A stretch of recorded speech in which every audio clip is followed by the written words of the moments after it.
আমি শ্রীমতী শিউলি সরকার আজ mystery of কিচেনে হাজির হয়েছি বেগুনের একটি ইউনিক রেসিপি নিয়ে।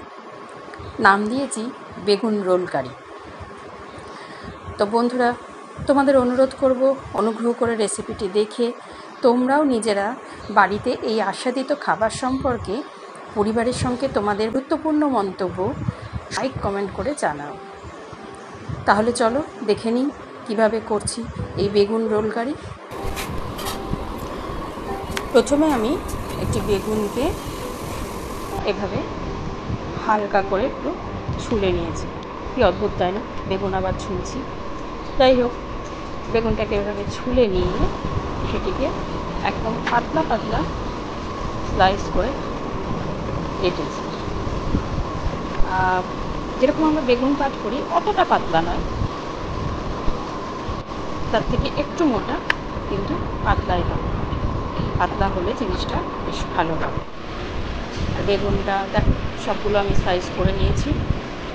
এবার এই স্লাইসগুলোকে ধুয়ে নিয়ে প্যানে সামান্য তেল দিয়ে এইভাবে দিয়ে দিচ্ছি। এক পিঠ যখন 2-3 মিনিট রাখার পরে 1 মিনিট হয়ে গেল, ওপরে আবার 1 চামচ তেল ছড়িয়ে দিচ্ছি, বা ব্রাশও করে দিতে পারো তেল দিয়ে। দিয়ে আবার উল্টিয়ে দিলাম। এইভাবে হালকা একটু ভাজা ভাজা, পুরো ভাজা হবে না, হালকা একটু ভাজা ভাজা করে নামিয়ে রেখেছি।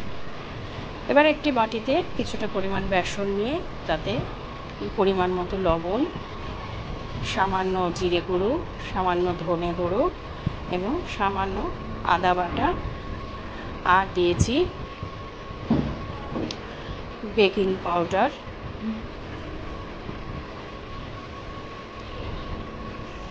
কাশ্মীরি লঙ্কার গুঁড়ো দিয়ে ভালোভাবে নাড়াচাড়া করে জল দিয়ে একটি পেস্ট তৈরি করে দিয়েছি। দেখতে হবে পেস্টটা যেন পাতলা না হয়ে যায়। এবার বেগুনটা ঠান্ডা হয়ে গেলে বেগুনের মধ্যে এভাবে ওই পেস্ট থেকে নিয়ে আমি এইভাবে দেখো লাগিয়ে দিচ্ছি। প্রত্যেকটা বেগুনে এইভাবে আমি পেস্টটা লাগিয়ে দিচ্ছি। তাহলে দেখতেই পাচ্ছি একটু পেস্টটা পাতলা হবে না, একটু ঘনই হবে, যাতে এভাবে লাগিয়ে দিলে ছড়িয়ে না যায় বা গড়িয়ে পড়ে না যায়। এবার এইভাবে রোল করছি বেগুনটাকে। বেগুনটা যত বড় হবে তত কিন্তু জিনিসটা দেখতে ভালো হবে। আমার কাছে খুব একটা বড় ছিল না, তো যেটা ছিল সেটা দিয়েই করার চেষ্টা করে দেখার চেষ্টা করেছি। এভাবে রোল করে নিলাম। এবার একটি পাত্রের মধ্যে আমি 1 চামচ কর্নফ্লাওয়ার আর সামান্য লবণ এবং দিয়ে আর কাশ্মীরি লঙ্কার গুঁড়ো দিয়ে রেখেছিলাম। এবার এই বেগুনের রোলগুলোকে ওই ব্যাটারটার মধ্যে এরকম হালকা করে ধুয়ে নিয়ে প্যানে তেল গরম হলে তার মধ্যে দিয়ে দিচ্ছি ভেজে নেওয়ার জন্য। রোলগুলোকে এইভাবে মিডিয়াম আঁচে ভেজে নেব।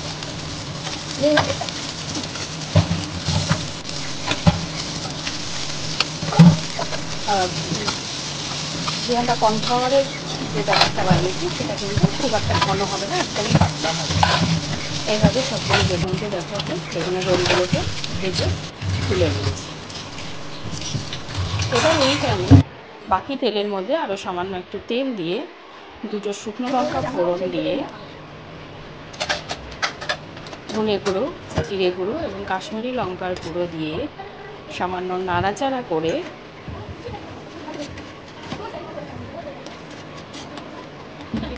একটু ভাজা ভাজা হলে, মশলাগুলো একটু ভাজা ভাজা হলে সাথে দিয়ে দেবো আমি টমেটো পিউরি বা টমেটো বাটা।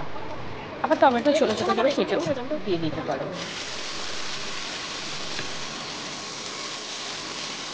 দিয়ে একটু নাড়াচাড়া করে তার মধ্যে 1 বাটি মতন জল দিয়ে দিয়েছি।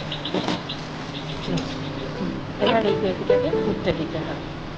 এদিকে আমি গ্রেভি ফুটে উঠলে আমি 2 চামচ বাদাম আর কয়েকটা কিছু নারকেল নিয়ে তাকে একসাথে পেস্ট করে নিয়েছি। এবার গ্রেভি ফুটে উঠলে ওই গ্রেভির মধ্যে বাদাম আর নারকেলের পেস্টটা দিয়ে দিয়েছি।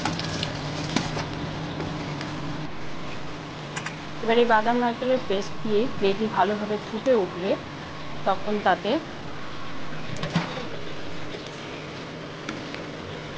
বেগুনগুলো দিয়ে ওই কর্নফ্লাওয়ার গোলার মধ্যে পরিমাণ মতো লবণ, চিনি দিয়ে সেই জলটাকে আমি এর মধ্যে ঢেলে দিয়েছি। এটা অপশনাল, চাইলে কেউ দিতেও পারো, নাও দিতে পারো। এবার উপর দিয়ে গরম মশলা ছড়িয়ে দিচ্ছি। গ্রেভি ঘন হয়ে এলে উপর দিয়ে আমি গরম মশলা ছড়িয়ে দিয়ে নামিয়ে নিলে তৈরি আমাদের বেগুন রোল কারি।